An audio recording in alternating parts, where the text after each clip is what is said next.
Բուդդայականության մեջ, ինչպես եւ իհարկե մյուս բոլոր հոգեվոր ուսմունքներում, մենք անընդմեջ ընդգծում ենք չարիքի հաղթահարման անհրաժեշտությունը։ Տարբերությունն այն է, որ բուդդայականության մեջ չարիքը կոչվում է մթագնություններ, եւ մենք խոսում ենք հենց ներքին մթագնություններից ձերբազատվելու անհրաժեշտության մասին։ Եվ ինչու մթագնություն, որովհետեւ այդ ամբողջ չարիքը գալիս է ոչ արտաքին դաշտից,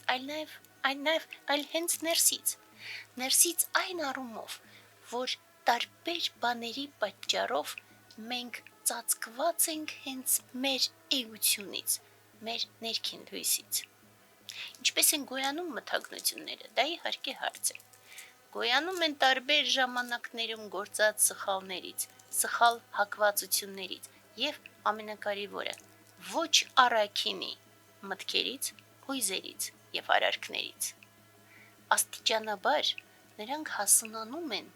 եւ կարմիկ սերմերի արդյունք են դառնում ծանր պտուղները, տառապանքները, որոնք ել ավելի շատ խորացնում են մթագնությունը եւ այդպես փակ շրջանը ավելի ու ավելի սեղմվում է մեր շուրջ, մինչեւ որ այս կամ այն կյանքում մենք հանկարծ չենք հանդգնում ամբողջը ճեղքել, գնալ հոգեվոր զարգացման ճանապարհով եւ ի վերջո հասնել արթնացմանը։ Սակայն, երբ որ մենք խոսում ենք մթագնությունների մասին, շատ հաճախ մարդիկ հաշտվում են մտքի հետ, որ այդ մթագնությունները ներքուստ կան։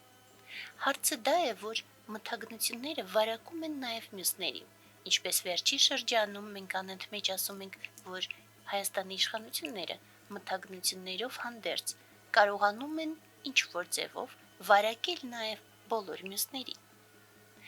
Բայց մեզ համար ամենակարևորը ոչ թե թվարկել կոնկրետ մթագնությունները, չնայած մենք հիմնական ենք, այլ նաև հասկանանք դրանց էությունը,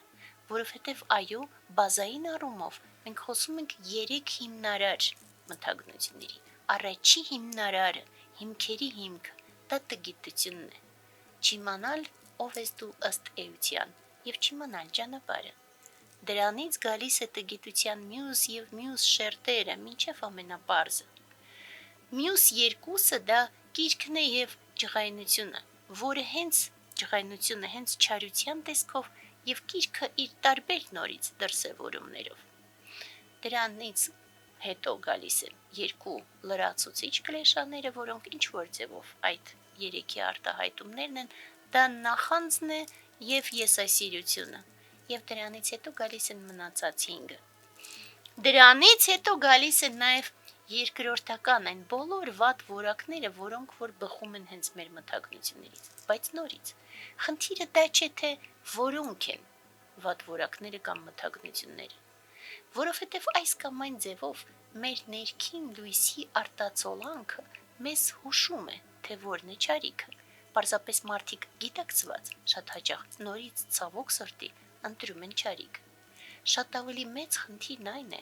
որ մթագնությունների այլ անունը դա պղծումն է։ Եվ ըստ էության, խոսելով մթագնությունների մասին, ամենակարևորն է հասկանալ, որ մթագնությունները պղծում են մեզ։ Եվ գործելով այս կամ այն սխալը,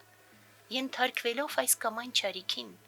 գործելով մեր հերթին այս կամ այն չարիքը, մենք պղծում ենք մեր էությունը։ Մենք պղծում ենք այն ամբողջ լույսը, որ աշխարհում արկա է։ Եվ դրա համար ձերբազատվել մթագնություններից նաև նշանակում է կարողանալ ձերբազատվել այն ամբողջից, ինչը որ պղծում է մեր էությունը եւ լույսը։ Եվ հաջորդը, որը եւս շատ կարեւոր է, ընկալել, որ բոլոր մթագնությունները մթագնություն են, որովհետեւ ցավոք սրտի մարդկանց բնորոշ է շատ հաճախ ասել, որ այս չարիքը ավելի փոքր է, իսկ այս չարիքը ավելի մեծ, եւ առաջին հերթին պետք է վատ, ամենալուրջ չարիքից ձերբազատվել, բայց բոլոր մթագնությունները հավասար չարիք են, եւ հավասար չարիք է տգիտությունը կամ ատելությունը։ Եվ երբեմն մարդիկ ասում են, որ ոչինչ, որ տգետ են, կարևորի չար չլինեն։ Այս պնդումով մենք ասում ենք, որ ոչ, տգիտությունը պակաս չէ, դեռ ավելին, տգիտությունը բազային չարիք է։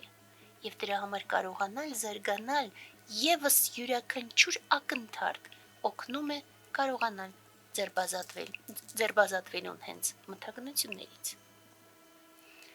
Եվ սա է ճանապարհը։ Մենք ունենք այլ տարբեր մոտեցումներ, տարբեր պրակտիկաներ, բայց առաջին կարևորությունը մշտապես տրվում է հենց սրան՝ ձերբազատվել չարիքից, չարիքի բոլոր դրսևորումներով հանդերձ։ Իսկ Բուդդայի ձեռքը միշտ բաց է, եւ եթե մենք որևէ բան չենք հասկանում, ապա պատճառը միմիայն մեր մեջ է։